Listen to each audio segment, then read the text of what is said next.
Halo, hai, gue Riesa. Dan gue Kobi. And welcome to Ekru Talks.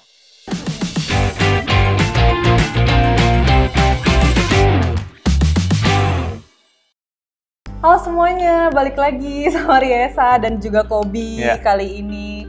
Masih di episode Ekru Talks seperti biasa. Kalau kita udah berdua, berarti akan ada hal yang diperbincangkan. Yoi, akan ada sesuatu yang terbuka. Apa ya? Akan ada tips-tips yang unik dan ciamik dari Master Kobi ini. Master. Nah, Pak, kali ini kita akan membicarakan tentang teknik negosiasi. Ini kalau orang mindsetnya, wah negosiasi pasti uang nih, gaji mungkin. Nah, tapi kali ini kita ngebahasnya lebih ke negosiasi kerjaan. Oke. Karena kan gimana ya, banyak dari kita tanpa sadar tuh sebenarnya melakukan negosiasi kerja di setiap harinya gitu, kayak aduh gue jangan segitu dong buat kerjaannya, ini bisa nggak lo aja kayak gitu. Nah, makanya sekarang kita mau bahas gimana sih sebenarnya kita untuk melakukan negosiasi yang baik, yang profesional, yang enak gitu, biar hubungan kita sama rekan-rekan kerja kita juga baik. Setuju. Oke Pak, first of all-nya nih ya, apa sih sebenarnya maksud dari negosiasi dan contoh negosiasi di kegiatan sehari-harinya yang basic bangetnya tuh apa aja? Negosiasi itu sebenarnya kalau kita balik ke tujuannya negosiasi itu sebenarnya mencari solusi, mencari titik tengah kan ya, titik temu di antara dua pihak yang mungkin tadinya datang dengan background atau dengan tujuan yang berbeda. Ya kan, negosiasi itu mempertemukan kedua kepala gitu ya. Nah, kalau contoh sehari-harinya itu ya sesimpel yang kayak kamu bilang tadi, Cak. Ya kalau kita lagi kerja, dikasih kerjaan apa gitu kan, kita bisa nego sama bos kita. Bos jangan hari inilah ngerjainnya, besok misalnya kayak gitu kan, kelarinnya, deadline-nya. Tapi itu pun sebenarnya negosiasi yang dalam bentuk bisa dibilang belum begitu menggunakan teknik. Karena apa? Jatuhnya personal. Sebenarnya negosiasi itu jauh ya bakal lebih terasa teknik negosiasi itu kalau kita udah berhubungan dengan orang lain yang bahkan kita nggak kenal. Gitu. Jadi kalaupun kita mau bahas hari ini, teman-teman, ya kita akan bahas dua-duanya gitu ya. Negosiasi dengan orang yang sudah dikenal baik, entah itu teman kerja, entah itu keluarga, lingkungan yang lain, atau orang-orang yang baru diketemui gitu ya, baru kita kenal seperti kayak klien atau mungkin kalau kita ngomongin third party, partners di luar sana gitu. Dan itu yang kita bahas hari ini. Tapi kalau misalnya tadi Kobi bilang ada teknik, tapi kalau tadi kegiatan sehari-hari berarti nggak pakai teknik nih, karena mungkin udah biasa jadi kayak conversation yang casual sama bos kita segala macam. Berarti penting banget nggak kita untuk mengetahui teknik negosiasi itu? Kayak, oh ternyata ada tekniknya. Ada, penting dan sangat penting menurutku ya, penting banget karena again, tujuan kita hidup ini kan most of the time orang tuh paling suka kalau dia mendapatkan apa yang dia mau. Ya dong, hal yang paling mengecewakan di dunia ini saat kita pengen sesuatu kita nggak dapat. Nah, supaya kita dapat, ya mau nggak mau kita harus bisa bernegosiasi karena most of the time hal-hal yang kita inginkan itu pasti ada relasinya, ada hubungannya dengan orang lain. Pasti ada counterpart orang lain yang ikut ambil bagian dalam hasil yang akan kita dapatkan nanti. Nah, disitulah part negosiasi, skill negosiasi sangat dibutuhkan. Makanya sangat penting menurutku sih. Karena nggak mungkin juga, even though kita misalkan freelance, misalkan kamu ngerasa, gue kerjanya freelance sendiri ini, tapi kan tetap aja kan briefnya, negosiasi deadline, negosiasi bentuknya, hasilnya, budgetnya, banyak yang dinegosiasi. Berarti bisa disimpulkan bahwa semua pekerjaan itu membutuhkan skill negosiasi gitu. Iya, tapi mungkin kayak skalanya aja berbeda-beda gitu ya. Ada pekerjaan-pekerjaan yang memang fokusnya adalah di negosiasi. Kalau kita bilang lawyer, itu negosiasi. Hukumannya mau seringan apa, seberat apa, itu negosiasi gitu. Tapi kalau misalnya kita ngomongin finance, mungkin negosiasinya lebih ke arah deadline, workload-nya. Negosiasinya lebih ke arah, oh ini kita mau reportingnya dalam bentuk gimana, gitu-gitunya. Jadi menemukan titik tengah. Sebenarnya diskusi negosiasi itu kurang lebih sama gitu. Terus menurut Kobi berarti apa sih yang ngebedain antara negosiasi yang bisa dilakukan secara casual aja, mengalir aja, sama yang tadi kalau ke klien, pembedanya nih apa? Pembedanya sesimpel sudah nyambung atau belum.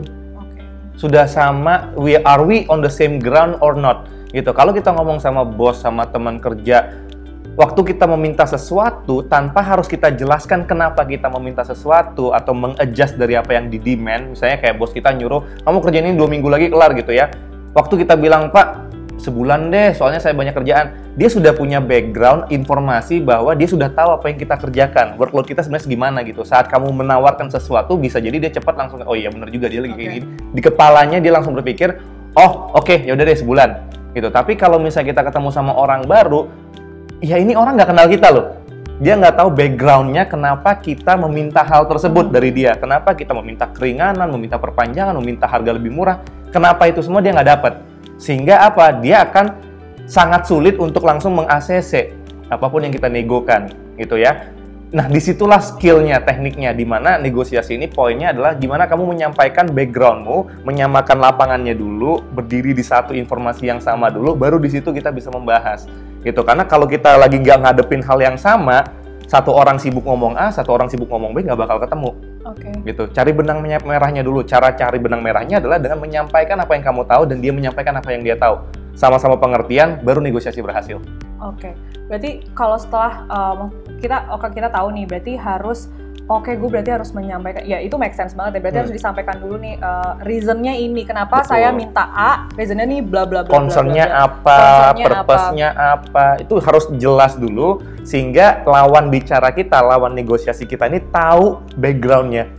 Gitu. Kalau dia udah tahu, harapannya akan lebih gampang untuk kita bertemu di titik tengah.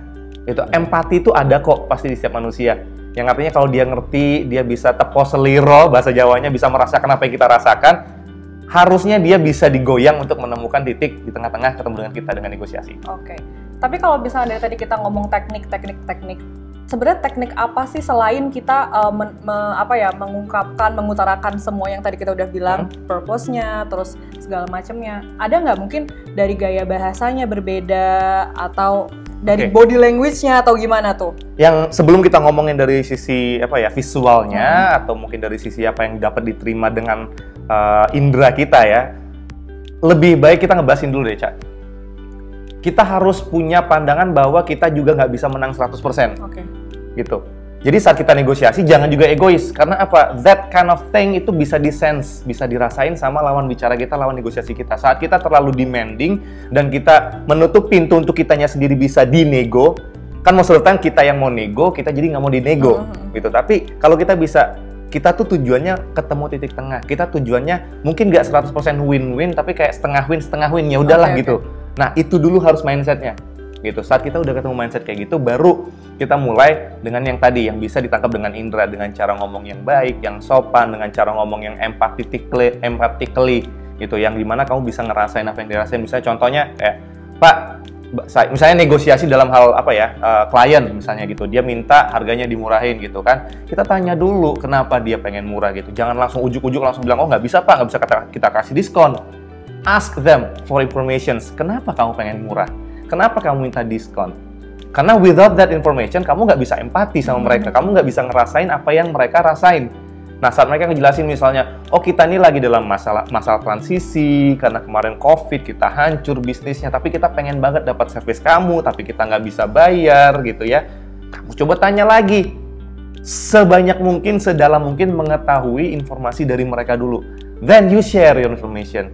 Gitu. Jadi empatinya tuh datang muncul, dan saat kamu udah nunjukin bahwa oh aku ngerti perasaan Bapak, oh saya mengerti kondisi perusahaan Bapak, then let me explain about my situation. Kenapa saya sulit memberikan diskon? Karena ada approval dari sini, karena harga kita dibanding harga pasar segini.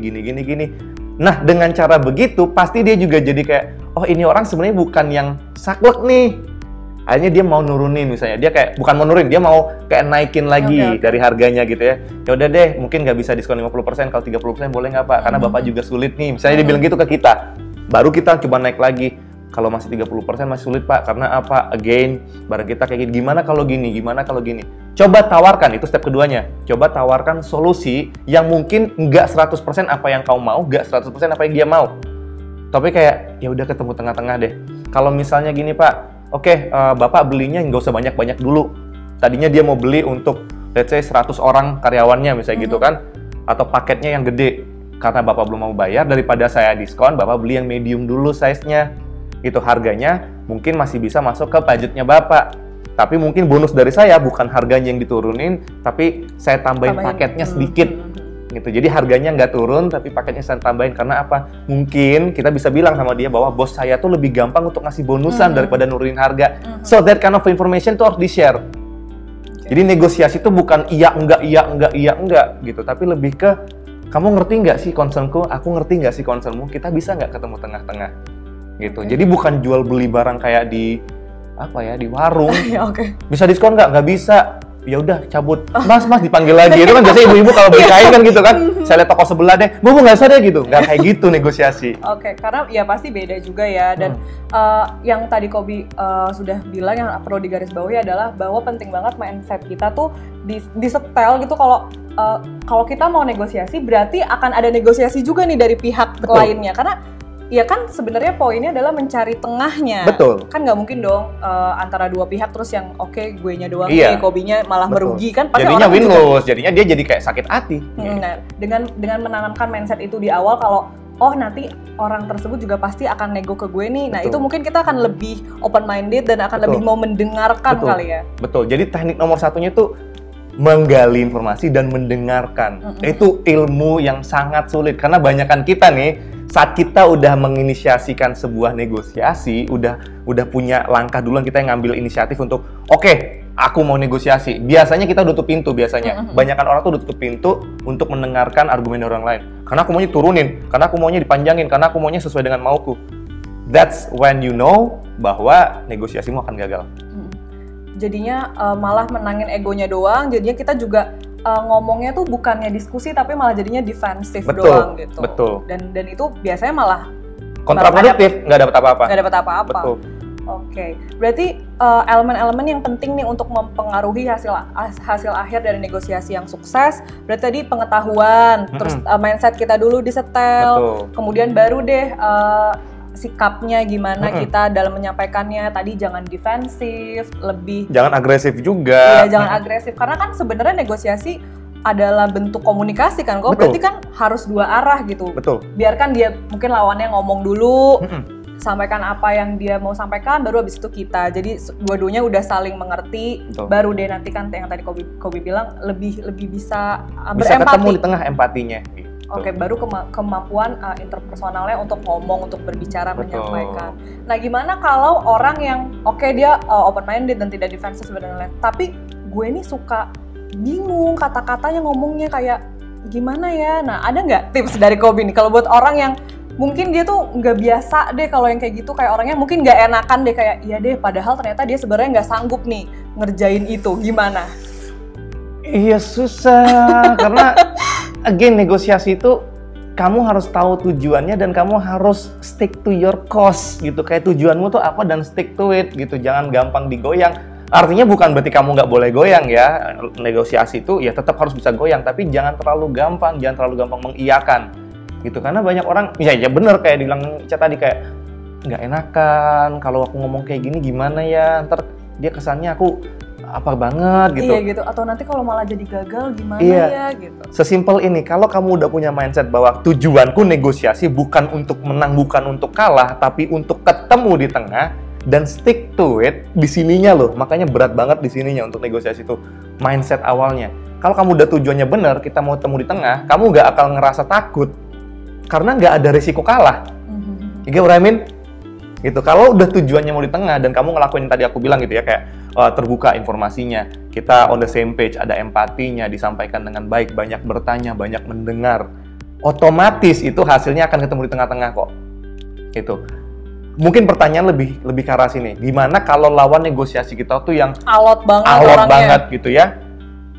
Nah, di situ diperlukan skill tambahan, yaitu apa? Being able to stand on the same level. Oke. Misalnya kita negosiasi sama CEO kita, gitu. Dia ngomong apa, project dilempar ke kita gitu kan dalam kerjaan.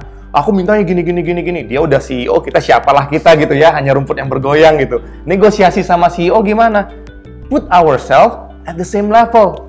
Dalam artian apa? Kalau dia udah minta tolong ke kita untuk kerjaan project itu, artinya dia udah percaya nih ke kita nih. So whatever you say, he should listen. Karena kalau dia nggak percaya sama kita dalam hal berpikir, dalam hal handle projectnya, nggak ada gunanya dia ngasih project itu ke kita. Ngerti nggak maksudnya? Kalau misalnya udah nggak ada gunanya kayak gitu, nggak mungkin dia ngasih ke kita, kan gitu. Artinya, the moment dia nyuruh kita untuk ngerjain project, atau misalnya kita ketemu sama direktur sebagai klien gitu ya, ketemu direktur, dia udah mau ketemu sama kita, berarti dia sudah siap mendengarkan. Nah, di situ skill tambahannya adalah di sininya lagi. Percaya bahwa sebenarnya kamu udah diterima. Kamu udah setengah langkah untuk diterima sebenarnya. Jadi kamu nggak perlu khawatir, nggak perlu takut, nggak perlu deg-degan. Kayak tinggal ngomong aja nggak sih? Tinggal ngomong, Pak, makasih waktunya. di sini tujuan kita adalah untuk negosiasi, untuk bertemu titik tengahnya. Project yang Bapak kasih, Bapak minta kayak gini, menurut saya seperti ini. Oh, kamu nggak bisa gini. Ya kalau memang nggak bisa, apakah Bapak ada saran? Nanya lagi. Oke. Akhirnya nanti bisa ketemu di tengah. Oke. Karena bener harus put ourselves, jadi maksudnya gimana ya, put ourselves on the same level tuh, jadi kita jangan ngerasa inferior kayak kayaknya gue nggak punya berhak deh berbicara dan menyangkal CEO. Jangan kayak gitu, karena kalau kayak gitu juga kita pasti jadi kayak iya aja, taunya ternyata misalkan kita nggak mampu, ternyata hasil pekerjaannya malah jelek, lebih parah lagi kan. Tapi bukan juga kita jadi merasa kayak ya lo aja minta tolong gue, tetap aja ada batasannya. Makanya gitu. Same, bukan di atas, bukan di bawah, tapi same level, bahwa he needs our help, baik itu klien, baik itu bos kita, and we are going to help him. Itu on par, selevel. Oke. Dan mungkin yang tadi Kobi bilang juga kayak mungkin tekniknya adalah mempersiapkan kayak alat tempur kita nih. Misal ibarat kita kan mau tempur kayak oke, kenapa nih misalkan nggak bisa deadline-nya seminggu? Karena ini loh Pak, kerjaan saya listnya gitu. Pekerjaan seperti ini, mungkin untuk teman-teman yang mungkin nggak begitu lancar untuk ngomong dan nego, mungkin itu bisa jadi salah satu penyelamatnya ya. Jadi kan rasa deg-degannya mungkin akan berkurang nih dengan, enggak kan gue udah bawa bukti, ini nih Pak, pekerjaan saya tuh adanya ini. Apalagi kalau ngomongnya mungkin ke atasan sendiri, harusnya kan lebih mudah ya kayak gitu. Itu dia, tadi informasi yang kamu punya, jambrangin, dibuka. Dan begitupun demikian, minta informasi sebanyak-banyaknya dari lawan negosiasimu. Harus dibuka semua, baru kita ketemu titik tengah. Kayak main puzzle nih. Pernah ya main puzzle masang-masang gitu? Kalau ada yang disembunyiin, selesai nggak Pak puzzle-nya? Nggak selesai ya. Tapi semua orang harus ngeluarin kepingannya, kita susun sama-sama. Gitu. Kalau ada satu orang aja nyembunyiin, nggak jadi puzzle-nya. Ya karena maksudnya penting banget juga gitu untuk kita tadi selain menjembrengkan semua yang kita punya, tapi juga nanya ke lawannya, karena ya harus jelas juga apa sih yang mau dikerjain gitu. Apa yang dia mau. Jangan cuman, misalnya sebenarnya masih punya pertanyaan, terus diam, oh ya deh Pak, iya oke. Jangan kayak gitu juga kan, karena tadi balik lagi yang kita udah bilang, lebih bahaya lagi kalau kita cuman karena malu dan gak enak, terus oke deh gue ambil, bisa, taunya nggak bisa, malah terlihat lebih tidak profesional. Paling parah kalau udah ngomongin sales, ketemu klien, kita iyain, ternyata kita nggak deliver, nama baik perusahaan rusak. Benar, jadi kayak berarti segitu pentingnya ya orang tuh menguasai teknik negosiasi. Tapi berarti tadi yang paling penting adalah mindsetnya dulu. Mindsetnya dulu, kita ketemu itu ngobrol, itu bukan untuk siapa yang menang, siapa yang kalah, tapi kita mau dapat solusi di tengah. Lu seneng, gua seneng. Oke. Gitu. Jadi jangan juga datang untuk negosiasi mindsetnya adalah gue gak mau, yang penting gue untung gitu. Iya, jangan juga gitu. Karena itu balik lagi ya, itu bisa dirasain sama lawan negosiasimu. Saat kamu batu, dia batu, selesai. Mending kamu pulang tidur gitu ya, mandi dulu, besok balik kantor lagi, baru tenangin pikiran, ketemu lagi tengah. Oke. Tapi menurut Kobi, kalau kita ini ngomongin negosiasi yang lebih casual aja mungkin ya, ke manajer deh yang levelnya lebih pendek lagi gitu, yang deket sama kita. Kalau negosiasi itu rasanya kok kayaknya gue nego mulu ya setiap ada kerjaan. Maksudnya ada nggak sih batas orang tuh nego tuh wajarnya seberapa kali gitu? Ada atau enggak? Nggak ada rumusnya sebenarnya. Cuman lebih ke ya kamu nego hal yang kecil juga dinego. Gimana sih gimana? Kalau misalnya kamu negonya untuk hal yang gede, let's say kerjaan kamu yang banyak nih. Terus kamu nego tiap hari karena memang tiap hari tambahin hal yang baru. Make sense.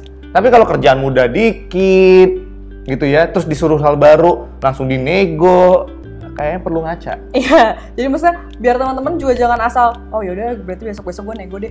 Iya, harus juga. Ada landasannya. Betul, juga. Again, itu tadi informasi disampaikan dulu dan harus benar gitu, harus bisa diterima sama dia. Karena kalau landasannya aja nggak bisa diterima, apalagi yang kamu menego. Gitu. Kamu kalau bilang, bos, kerjaanku udah banyak gini-gini. Di mata bosmu, apaan kerjaan kayak gitu banyak? Otomatis nego apapun yang kamu sampaikan udah langsung ditolak. Tapi kalau memang bener dia setuju, iya sih bener juga kerjaan lu banyak. Nego apapun pasti diterima. Gitu. Oke. Kalau kita udah ngomongin masalah nego pekerjaan, ke klien, ke bos dan segala macam.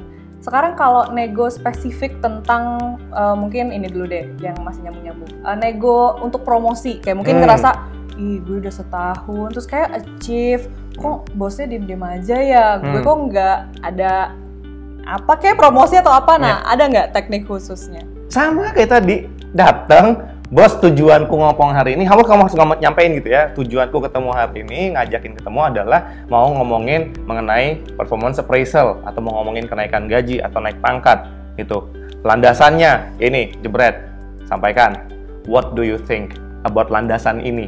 Ada nggak yang berbeda dengan apa yang kamu pandang, dengan apa yang aku pandang? Menurutku kerjaanku dalam hal A, B, C, D, E, selesai dengan baik. Menurut kamu gimana, Pak? Bos, gitu kan? Nanti dia bilang, kayaknya yang ini kurang deh, yang ini kurang, yang ini kurang. Oke, berarti gue bagusnya di mana menurut lo? Bagusnya di sini, kurangnya di mana-mana, di sini. Nah, untuk kayak gini, kasus yang kita sama-sama setuju ini, menurut lo gue pantas nggak untuk naik? Karena menurut gue pantas. Gitu. Kalau misalnya dia bilang, ya bisalah naik, tapi lo perlu improve ini ya, karena bagian ini kurang banget, misalnya gitu. Oke, gue janji yang ini bakal gue improve, mungkin bisa kita review dalam 3 bulan lagi. Tapi yang lainnya gimana? Oh, you continue doing that, gitu misalnya dia bilang. Tapi naik gaji lu gue naikin. Oke, deal, selesai. Tapi harus balik lagi dijambrangin semuanya. Jangan sampai datang, bos, gue udah setahun nih kerja, mau minta naik gaji dong. Ntar dulu, kenaikan gaji, pangkat itu bukan masalah lamanya. Worth it atau enggak? Gitu. Worth it atau enggak itu dari hasil, dari kinerja. Nah, itu yang kamu jambrangin, kamu buka semuanya. Karena ya itu ya mungkin masih banyak juga teman-teman yang beranggapan kayak kok gue udah setahun tapi nggak naik-naik ya. Mungkin aja memang ternyata dia begitu aja performanya. Lalu cuma manas-manasin kursi doang, duduk di kantor, udah. Terus ngapain? Gitu. Tapi kalau kamu memang aktif, gini deh, bos itu kalau dia sampai nggak inget naikin gajinya, either dia sibuk banget atau memang lu nggak pantas untuk diinget. Sesimpel itu. Karena kalau orang udah keren banget sebagai bawahan, itu pasti dilihat sama bosnya kayak, ini orang kok keren banget ya. Sayang kayaknya kalau dia kabur bentar lagi gue naikin deh gajinya gitu. Atau kalau dia lagi sibuk banget pun dia nggak bisa ngeliatin itu, the moment lu bilang, bos gue mau ketemu, oh iya bener, gue juga pengen ngomong. Jadi dia juga antusias bosnya pasti. Nah, bahkan dari respon pertama bos lu saat mau diajak ketemu itu aja, kamu udah bisa ngeliat gitu kayak, ya dia nggak excited ketemu gue nih, bahaya nih kan gitu. Jadi benar-benar ya kitanya juga harus evaluasi dulu nih kayak value gue tuh udah pantas belum sih untuk mendapatkan kenaikan gaji dan promosi dan segala macamnya gitu. Kalau memang dia rasa udah pantas dan ada proof-nya juga, nggak cuma kayak ya kan udah setahun, ini kan gue udah 2 tahun. Terus apa? Itu pohon juga ada setahun di depan sana kagak naik-naik gajinya. Ngerti kan maksudnya? Iya. Karena balik lagi semuanya negosiasi itu harus ada reason-nya, harus ada landasannya gitu. Kayaknya ini udah conclude semuanya. Kalau aku boleh simpulin sedikit aja, berarti sebelum kita berangkat untuk negosiasi, yang paling utama banget adalah pasang mindset. Kalau ini bukan mencari keuntungan sendiri, tapi keuntungan bersama. Karena keuntungan sendiri itu artinya ego. Bukan ego gitu ya. Udah gitu harus persiapkan semuanya, bukti-buktinya bisa di PPT dan segala macam. Jadi kita rasanya aman dan punya pegangan kayak, gue pede nih berangkatnya, ada proof-nya gitu. Terus mau menerima, mau mendengarkan, tadi yang paling penting mau skill mendengarkan. Utama itu, mau mendengarkan. Karena negosiasi kan basicnya adalah komunikasi. Komunikasi itu pasti 2 arah. Jadi jangan maunya cuma ngomong aja, tapi juga harus mendengarkan. Paling gitu aja sih dari kita. Semoga bermanfaat nih tips-tipsnya untuk teman-teman yang merasa masih kesulitan kalau mau nego ke atasan atau ke klien. Semoga bisa nonton ini langsung, oke, aku dapet insight. Boleh juga nih diceritain ya Kobi, mungkin teman-teman yang punya pengalaman negosiasi yang susah atau segala macam boleh di komen di bawah, nanti kita bisa sharing-sharing gitu. Dan jangan lupa untuk teman-teman yang lagi cari kerja bisa langsung visit our website di www.ecrut.com dan nggak lupa untuk ingetin untuk subscribe, komen, dan like videonya karena setiap minggunya Ecrut TV akan ngeluarin video-video yang sangat insightful. Kalau gitu sampai jumpa, bye! Bye-bye!